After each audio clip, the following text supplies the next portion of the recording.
বিয়ে বাড়ি যাচ্ছি, রেডি হচ্ছি। তো জানো তো সৃজির কেমন কান্না, ও ঘুমাচ্ছিল তখন আমি রেডি হচ্ছি, কিন্তু উঠে পড়েছে। ব্যাস, মেকআপ আমার বোন করে দিয়েছে, এই যে দেখাচ্ছি। আর আমার বোন এসছে, আমি ভেবেছিলাম সৃজিকে রেখে মা আর বোনকে কাছে রেখে যাব, কিন্তু সেইটার উপায় নেই, এত কাঁদছে নিয়ে যেতে বাধ্য।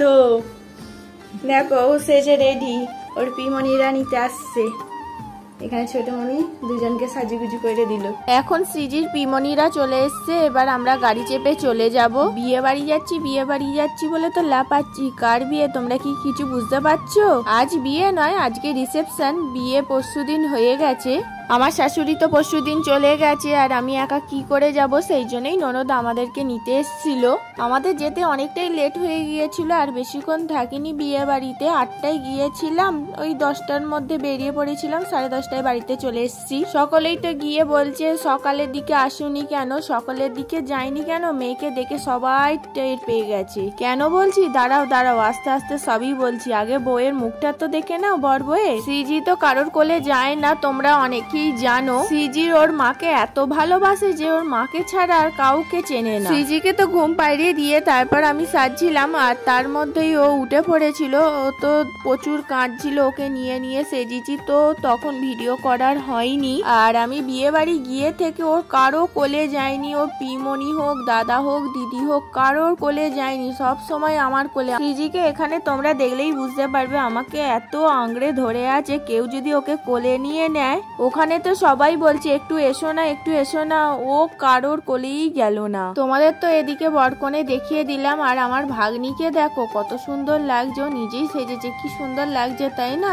তো তারপর বরকনে দেখে নেওয়ার পর আমি এখানে চলে গিয়েছিলাম ফুচকা খেতে। দেখো সৃজিকে এইভাবে নিয়েই ফুচকাটা খেলাম। ওকে তো নিয়ে ফুচকা বেশি খেতেই পারিনি, সত্যি বলতে গেলে। একটা ফুচকার যে নিয়ে খাচ্ছি, জলটা গায়েই পড়ে যাচ্ছে। তারপর বললাম ফুচকাওয়ালাকে, তুমি জল দিও না, আমাকে শুকনোই দাও।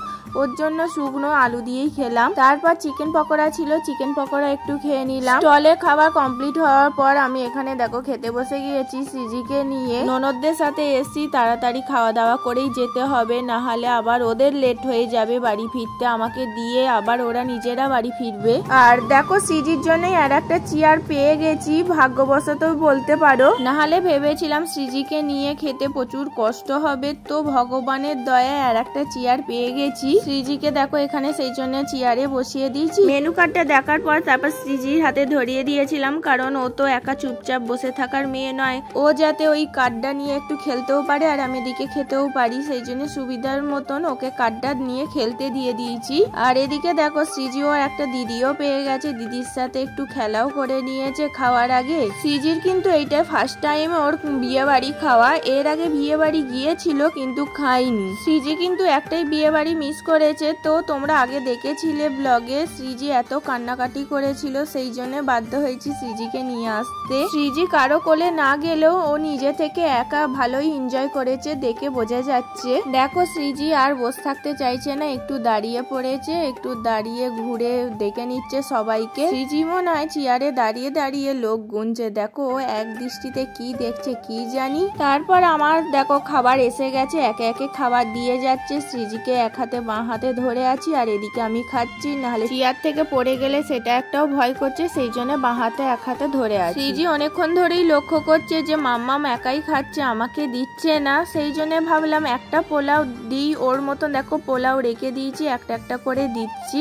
ওর তো বেশ ভালোই লাগছে পোলাও, মিষ্টি মিষ্টি, আর ওর ব্যাগ নিয়ে খেলছে। দেখো এখানে চুপটি করে কি সুন্দর বসে আছে না। তারপর দেখো আমাকে চাটনি পাঁপড় দিয়েছে, ওর হাতে একটা পাঁপড় ধরিয়ে দিয়েছি, পাঁপড়টা কেমন কুটুস কুটুস করে খাচ্ছে। দেখো এখানে আমাদের খাওয়া কমপ্লিট হয়ে গেছে। তারপর আবার বরকনের কাছে চলে গিয়েছিলাম ফটো তুলতে, আর এখানে দেখছো কত সবাই আছে। এইটা বলতে গেলে পুরোপুরি একদম কোলে বাড়ির গ্রুপ, এই অনেক সবাই ছিল, আবার অনেক সবাই মিসিং আছে এখানে।